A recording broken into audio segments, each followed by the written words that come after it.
Ramogi Karchun Jaluo Radio Ramogi Karchun Radio Ramogi Karchun Ramogi Weche manyien gi Roda Odhiambo.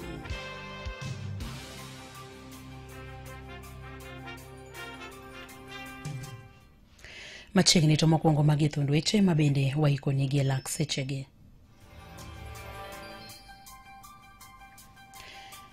Gavana mar kaunti ma Homa Bay Gladys Wanga ogolo Joseph Oyugi Magwanga e bad migao mar pur kod pith kendo kiroko osiepa Magwanga ma nyinge Peter Ogola e bad migao mar lope. Jatend piny Migosi William Ruto jiwo ruodhi kod jolupgi e pacho kae mangima mondo mi osir dongruoge mag piny owacho kod mago mag counties.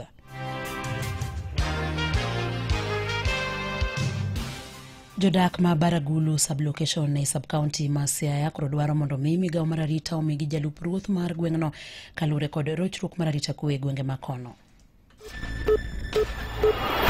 Weche manyien gi Roda Odhiambo. Machiegni wachako kod kaunti ma Homa Bay kama wayudone gavana mar kaunti ma Homa Bay Gladys Wanga ogolo Joseph Oyugi Magwanga mabende jalupne e bad migao mar pur kod pith kendo kiroko osiep Magwanga manyinge Peter Ogola e bad migao mar lope. Ma ibiro tok yiero madundo ma injane otimre gwenge ma Kasipul kama bende jachunga mabende ne laro koma mar kar chung'o burano kod otiko mar ODM Boyd Were injane oyombo jochung mamoko bende mai malingling mabinde likore ni mai ubiro banga Oyugi Magwanga ne rem siro jachung mar duond bura mar ODM mabinde entiere e komno mar kar chung'o bura ma Kasipul kendo Oyugi Magwanga injane siro Philip Aroko mabende no chunga kar kende e yiero madundo mabende no timre gwengego mag Kasipul. Mamoko mathoth ewi mano obro medo mi kaka wamedo yude mesa marwa mar kawo weche manyiena. Komachielo eni jatend piny Migosi William Ruto jiwo ruodhi kod jolupgi e pacho kae mangima mondo mi gisir dongruoge mag piny owacho kod mago mag counties. Ruto wacho ni apisas go ntiere machiegni gi jopiny kendo en ting' margi mar telone kendo bero chenro duto mag sirikal e gwenge mabende giwuoke. Jatend piny ne lose kinde mabende no telone nyasi mar wakogudu kata graduation mar ruodhi kod jolupgi. Nyasi no mabende no timre e katiegruok mar obila kata National Police College Embakasi e campus e county ma Nairobi. Recorded that chiefs and assistants and all members of the National Government Administration officers are multi-purpose officers. Your support is for all sectors of government, and I have instructed that any government policy that has been passed by national government or county government, it is your responsibility to support all development, whether they are being undertaken by national government or county government, so long as it is for the benefit of the people of Kenya. You owe such policy interventions support.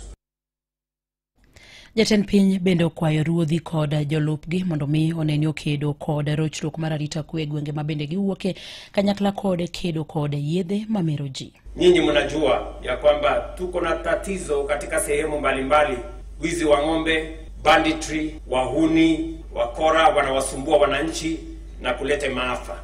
Katika hizo sehemu zote mimi nataka niwaulize nyinyi kama officers, frontline officers, wale officers wa mstari ya mbele, nyinyi ndio mtatusaidia kujua hawa watu ni kina nani, kwa sababu haiwezekani wahalifu waishi mahali popote Kenya pasipojulikana, kwa sababu tuko na chief na assistant chief kwa kila kona ya taifa letu la Kenya. Mambo ya madawa ya kulevya ni tatizo ambalo lazima tulikabili kwa pamoja kama taifa. Jatend piny noteno kod jatend migao mar arita Kipchumba Murkomen kanyakla kod jagoro mogirore e migao mar arita Raymond Omolo kaachiel kod ogai mar obila Douglas Kanja. that they are able to support in the delivery of government services, but at the same time become the link between the citizens and your administration. And this training helps sharpening the human resource capacity that has been lacking across several cadres of government and agencies within the country. So, Your Excellency, this is historic because training is extremely important. Our chiefs, Your Excellency, ni multipurpose, na assistant chiefs ni multipurpose officers wa serikali. Wanatumika kwa kazi tofauti nyingi sana. Wanapambana na pombe na dawa ya kulevya mashinani. Hawa ndio wanasuluhisha shida yenye inawahusu wananchi mashinani. Jodak Mabaragulu sublocation e subcounty ma Siaya koro dwaro mondo migawo mar arita omigi jalup ruoth mar gweng'no kalure kod rochruok mar arita kwe gwenge makono kotele gi kod jakom margi kendo manena jatenda Lensi Maurice Korondo giwacho ni onge mar jalup ruoth e gwengego kuom higni 4 koro semiyo gidak kod luoro mathoth kowuok e kaunti ma Siaya. George Amolo miyo waler mathoth ewi wachni.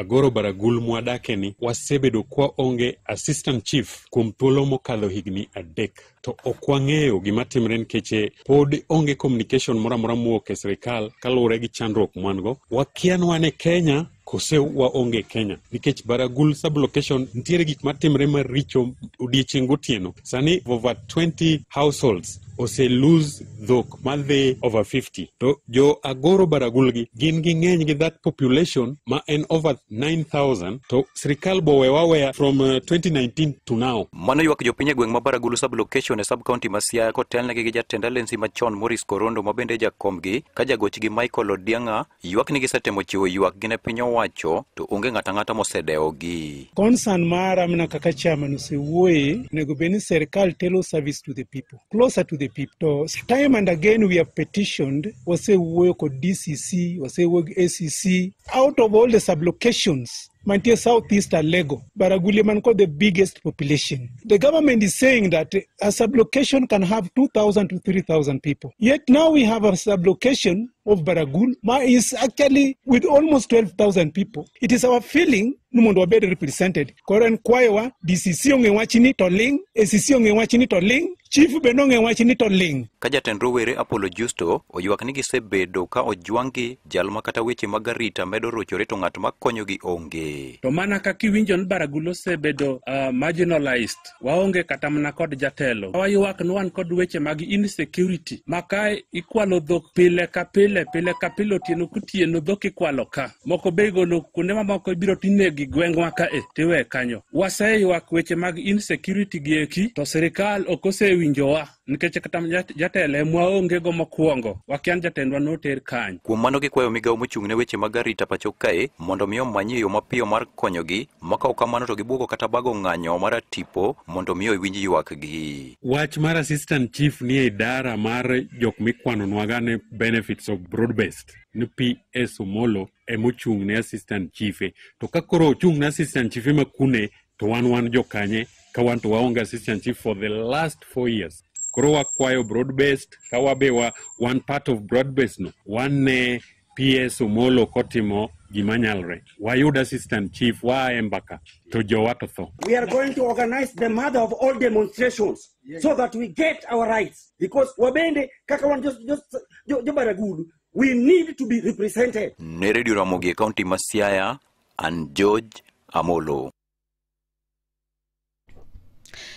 Esechegi makoro ganda ikore ne bago nyasi mopogre dweni mar Disemba onagi mantiere boma koro ijiwo ni oyudi thuolo mar ringo dok kaluo magi ne owachi bang' yangore ni moko kuomgi kwamo e boma kage aywa mar maduong' en pek mar ngima. George Aoko nigi ler mathoth ka oke kaunti ma Mombasa.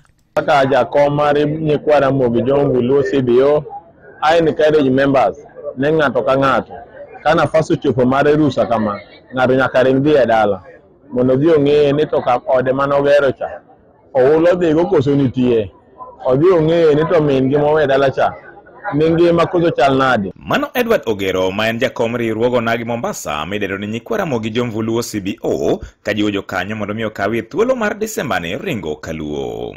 Joluo thoth gi lal Mombasa kan nikech Mombasa kidanyo Mombasa to wacho ni donjo yot to wuok tek. Akwayo ju members te ni ng'ata ng'ata manigi nafas to yudo rusa nyaka iringi dhi dala midhi mos jo dala. Kendo dhi midhi cheke odi, idhi cheke jambi moro, onge ng'ama ber kibet e town, itiyo kata mana dhi e dala. Iyo kata gweno. Kane oloso e romo mar loro higa mane okelogi kanyakla e od bura ma Jomvu, ogero koni gombo margi en neno ni chenro mag dongruok ma gitimo Mombasa bende jokanyo onego chwal e thuchegi. Ma investment mwatimo ka wadwa ni mondo ikawe itere dala be. Kineno ka waloso wach mag rech kae, inyalo dhi dala mibi ipidhi rech. Ineno ka watimo tebo banking ka, inyalo dhi dala miyud mine wa bende uso alode ang'o dala kande. Bende nyisogi ni awa mari oko ma asumo ka oko. We mondo waginuru kwa chokre ji 10 ji 20 wanyalo solo pesa kama kiny waming'ane odhige chiro okelnwa gi profit. Kiny waming'ane odhi omonwa nyanya odhi ouso okelnwa profit. Wabiro Kisuma konya kwa somo kuma somo ka twatero dala. Jakanyo Edward Oyier koni achiel kuom gigo ma samoro mono ji dok e gweng' en ni ngima masani oridore ne oganda mathoth. Nyithindo mang'eny laro Mombasa ka moko dak gi single mothers. Babo ka dhako modho machielo. Koro shida maduong' sana en jonyuol. Seche ma isenyuolo nyathi Mombasa ka, make sure ni nyathi imiyo direction mar dhi dala mondo mi obed gi future maber. Machielo en ji mang'eny sani gin jo barua.